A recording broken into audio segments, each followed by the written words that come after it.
Welcome to Gone Fishin'. On this week's show, Bob and TJ fish for midwinter burbot.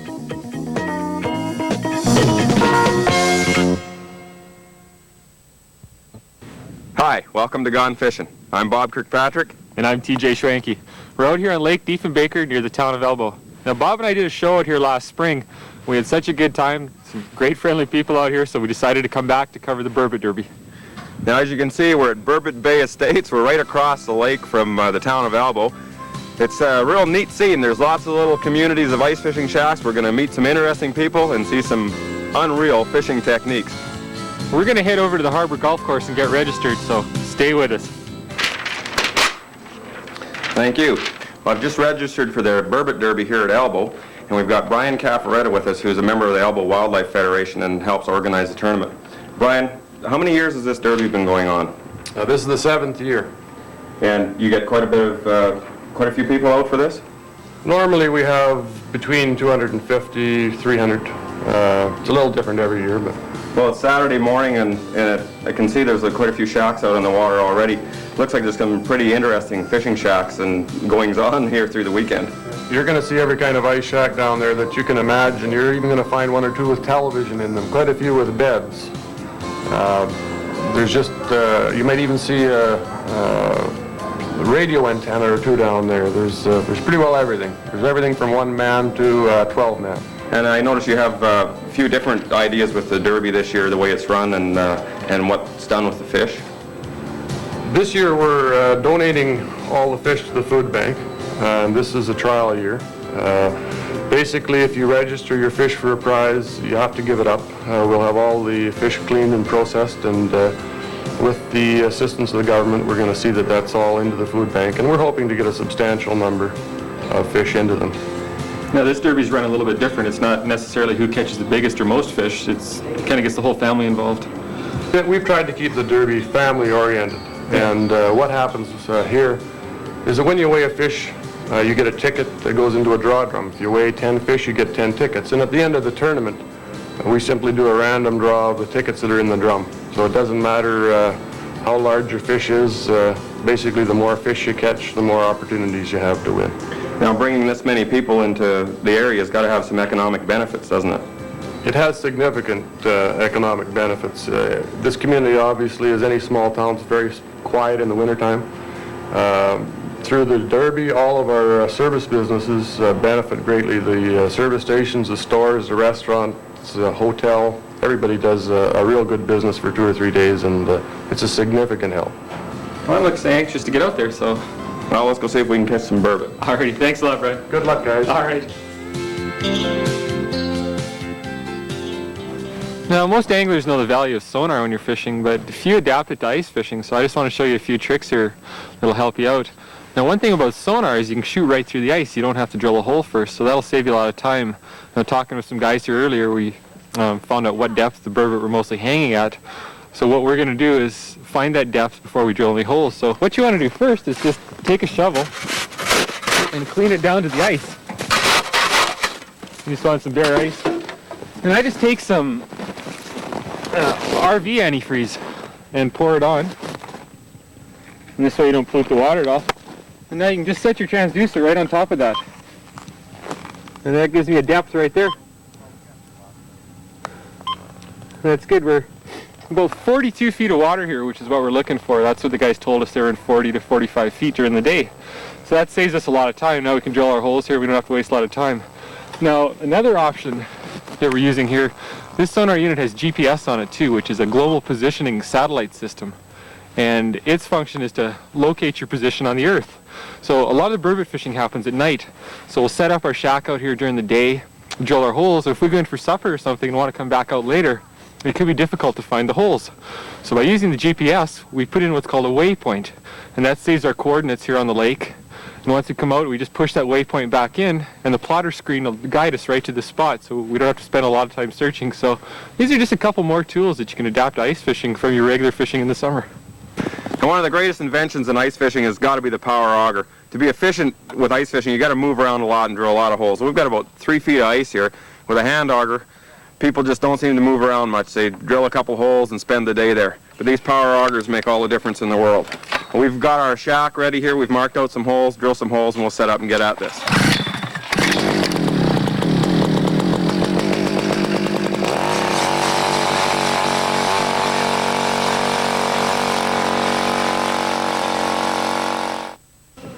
Okay, we're just going to pull the shack over top the holes now. Now an ice fishing shack is pretty well essential when you're fishing in the wintertime. It keeps you warm, out of the wind and out of the elements. Now there's some of the most interesting shacks on this lake that we've ever seen, and we're going to take you around and show you some of them.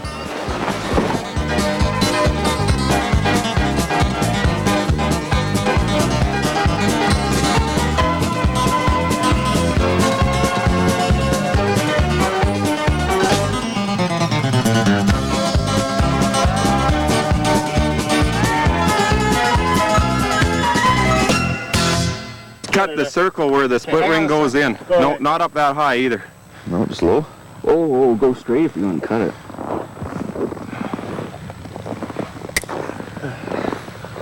No problem. Oh, man, that hurt. Okay, one of the anglers out here in the ice, he just happened to get a hook in his hand. He was unhooking a burbot. The hook got lodged. Now we cut the spoon off, so just the treble hook's left, and we're going to show you how to get a hook out if you happen to get into this situation. Let's get this done. Okay. Alrighty, so what you want to do here is just... Cry? No, don't do that. Pull that way. I just got a piece of heavy dacker on line, and I'm just going to wrap it around the hook. Make sure you pull straight. Bob's going to push down on the shank. Give a little push on that. You ready? Yeah. Go. Then we're just going to pop it. Done. All right. How's that? It wasn't too long. Okay. Okay, so and that is one of the dangers of ice fishing. Toby just caught a fish here, and while he was unhooking it, that hook got lodged in his hand, and it's probably one of the easiest and best ways to get it out. It's quick and didn't hurt that much, did it, Toby? No, it was alright. I would imagine it. The thought of doing it hurt a lot worse than Okay, that. let's so get it's some done whiskey in the quick. glass here, and we'll get that thing carterized. Oh, wait a minute, I got a flame. Saves the trip to the hospital.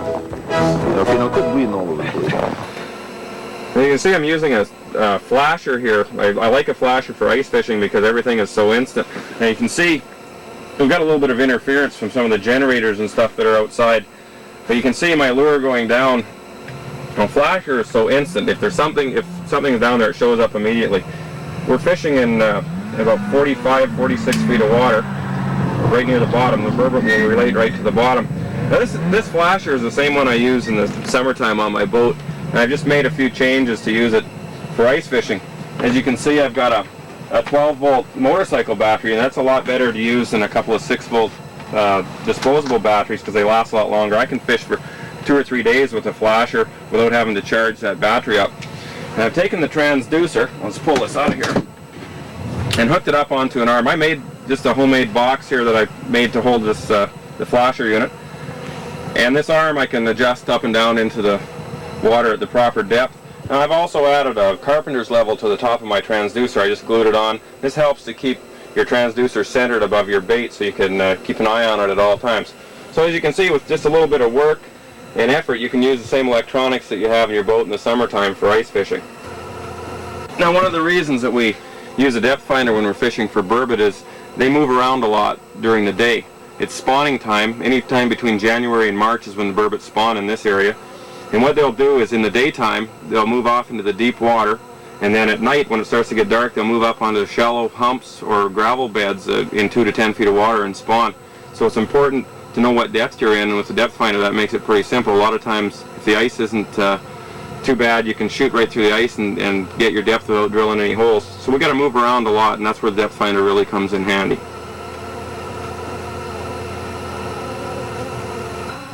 I've got Toby Rabine here from Central Butte, and we met him earlier. He had a hook stuck in his hand. He come in to visit me, and he caught He's got one on here right now. It looks like a pretty good one, Toby. Oh, geez, there he is. Got to get his head up the hole.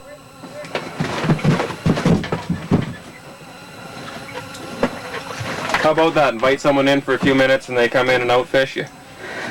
That's a pretty big burbot for this area, isn't it? Yeah, she's a fair size. Well, they aren't the prettiest fish in the world, as you can see. They don't have any scales on them.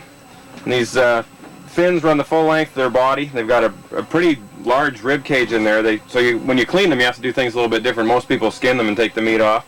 Got a real flat head, and they stay right close to the bottom. And as you can see, the colors on them, they really blend in well with the bottom of the lake. I've been in areas up north where they're almost black, and I guess it just depends on the lake bottom, what they look like, and their coloration. But they're really not the prettiest fish, but they are very good eating. This here's the same hook that I caught my finger in a while back.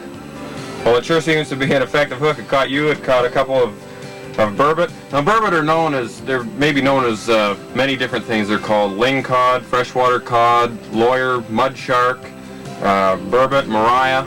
Got a variety of names. Roger Eagles from Estevan's here, and he's got something that's pretty unique, so we better have a look. Now, Roger, can you explain how this system works? It looks pretty pretty elaborate here. Well, we got a candle here to keep the hole from freezing, but then we got a little machine in here that kind of works so when the fish pulls the bobber down, you see. I got this little beaker here that takes off just a beep in here. So then you know you got a fish on the line. You come running out in the middle of the night and be able to pull your fish out. Kind of keeps you from standing looking at the line all night. Man, you gotta get sleep when they're burbot fishing too, you know. Do you have any questions or comments on Gone Fishin'? If you do, we'd love to hear from you. Send your comments to Gone Fishin', care of Box 421, Cabri, Saskatchewan, SONOJO, or fax Gone Fishin' at 306-587-2603.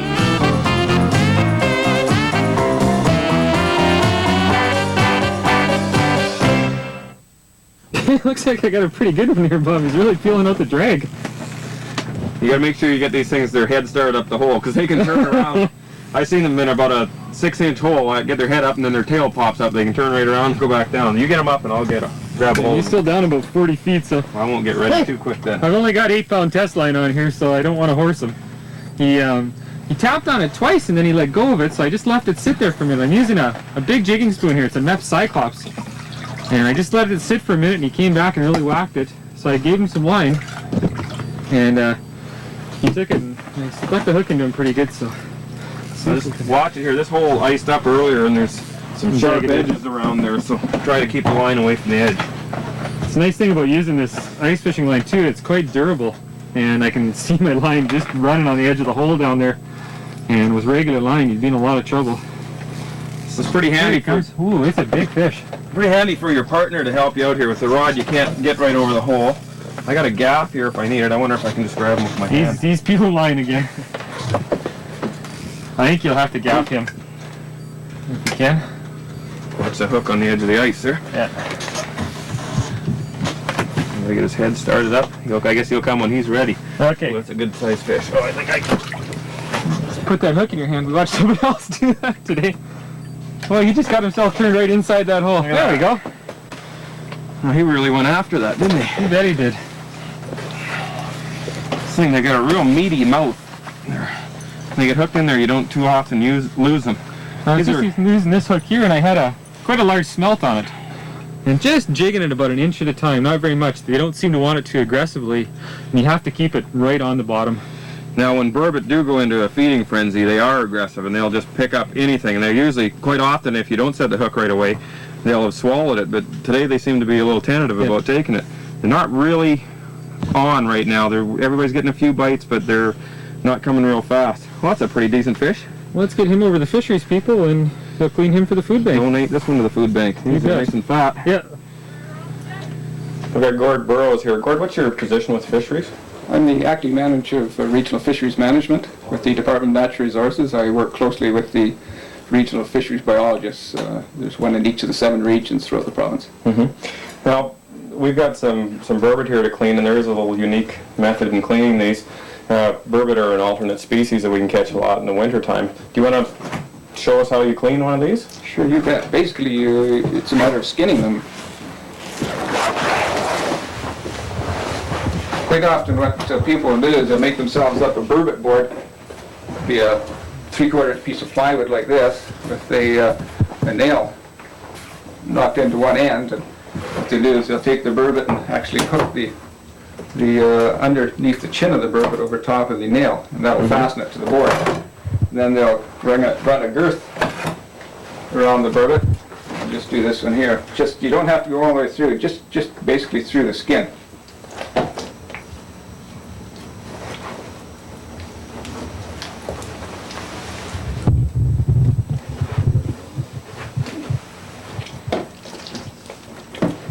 So you're running it, you're cutting right through the skin all the way around the back of the head.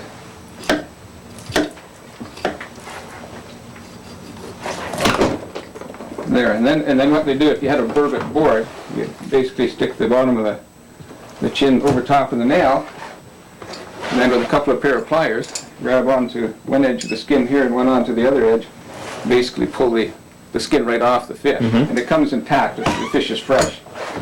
But we don't have a burbot board, so what we'll do is just run a knife down the back, just with the tip of the blade through the skin. You don't want to cut too deep.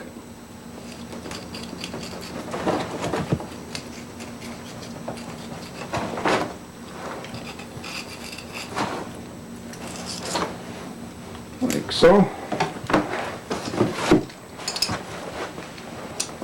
And then with a pair of pliers, grab onto the skin, peel it down this side a ways.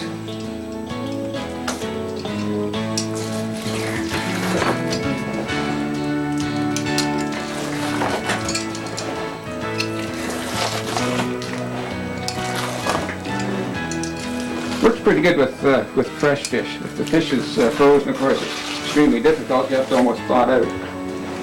The hide comes off pretty slick, pretty much intact. And then you just cut the edible meat off the. Right, basically there's 4 pieces. From the base of the stomach area here, and you take those fillets off just like you normally would a fillet off a walleye or pike. Cut down till you feel the backbone, and holding your knife flat.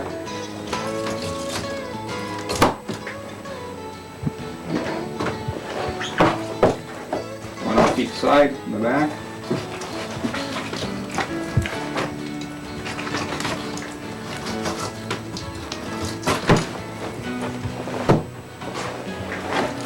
And then there's some chops along the back, from the backbone down to the rib area here. Just run your knife down along the backbone. The knife actually rides along the rib cage. Well, they've got a pretty heavy set of ribs too, don't they? Yes, they do.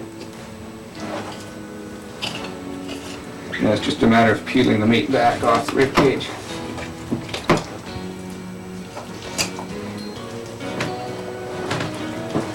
And if you ride it along top of the rib cage and not into the bones, you actually are deboning it at the same time. There's no bones in the meat.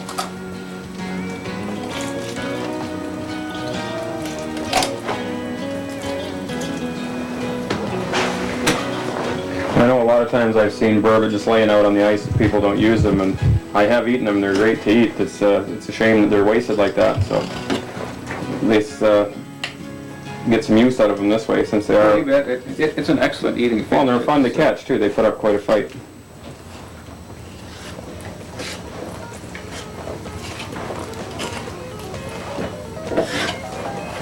And that's all there is to it. Basically a 4 nice piece of meat. Well, great. Well, thanks for showing us that. I'm sure that a lot of people weren't aware how to clean those.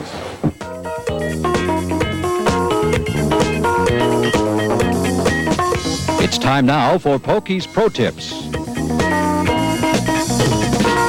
See, it seems anglers are willing to spend a lot of money on their summertime fishing equipment, but when it comes to winter equipment, they seem a little more reluctant. And ice fishing gear is just as specialized as that we use in the summer. Now, for ice fishing, there's a couple things you want to start.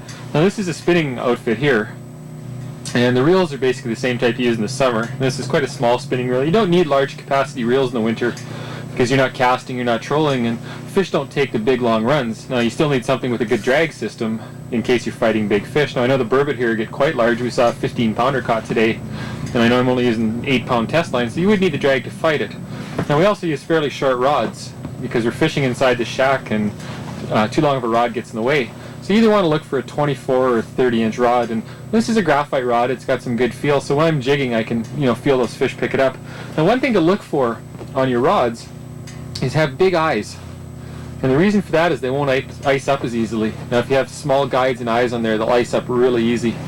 Now a second type you may want to look at is the bait caster, and I just find them a little more comfortable.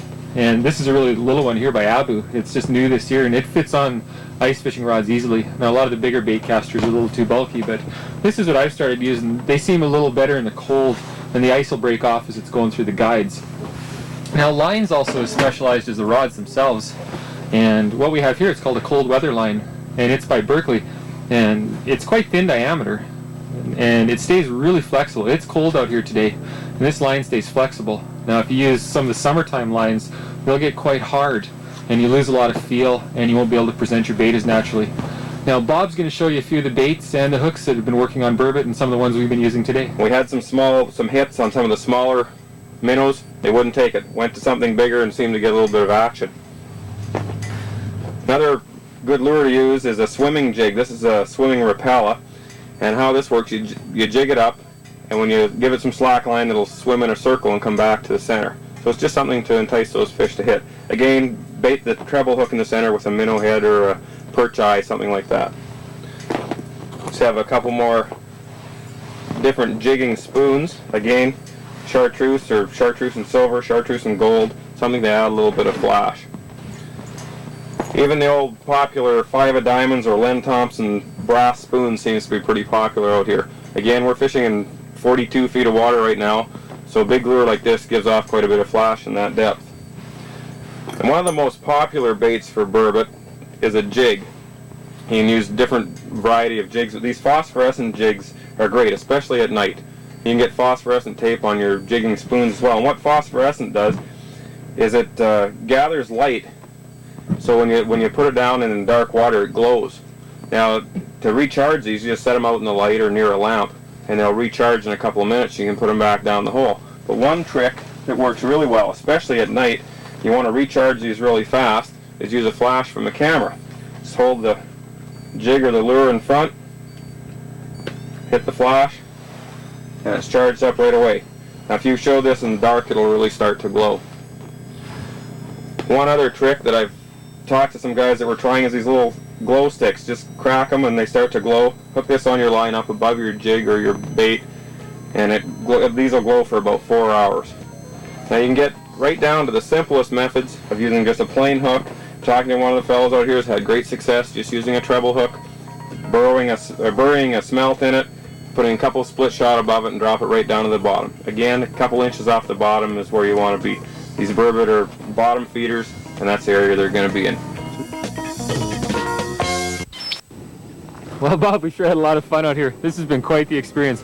We'd like to thank Toby for putting up with us while we pulled that hook out of his finger. We'd like to thank the town of Elbow and also the Elbow Wildlife Federation. And we've met a lot of great people, had a lot of fun, but the biggest benefactors of this derby have to be the food bank. Well, TJ, let's see if we can catch a few more burbot before we head home. Till next time, we're gone fishing.